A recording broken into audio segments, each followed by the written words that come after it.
Tapong ito, yung program na ito, tapos na yung obligasyon bilang Agila.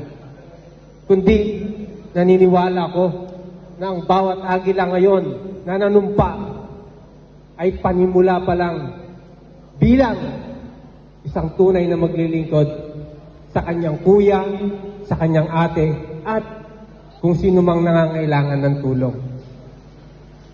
Sabi nga, pag may nag-closing remark, hindi naman talaga siya yung mag-close dahil mayroon pang nakalagay doon ay yung mag-a-adjourn. Just to give some remarks or recap of what will be to be done bilang isang Agila o dun sa tatahakin natin bilang mga Agila ngayon na nanumpa.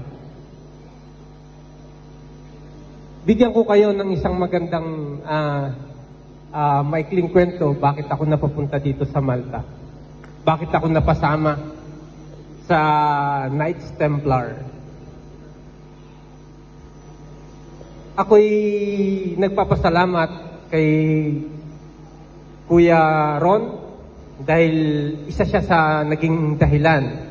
Palakpakan naman natin ang ating President, Kuya Ron, kung bakit ako napapunta dito sa Malta. Dapat may kasama nga ako kaya lang nagkaroon ng konting problema. Konti lang naman. Konting-konti na makakarating na siya ng Malta, si Kuya Leo. Nagpapasalamat ako kay Kuya Ron at sa kanyang may bahay dahil pinatuloy po nila ako. At hindi lang yon, siya yung nag-encourage ng sobra sa akin para mapasama sa Knights Templar. Dahil talagang konting-konti na rin lang at kumbaga, sabi niya, isa na lang ang pipirma, maliligaw na rin ako ng landas.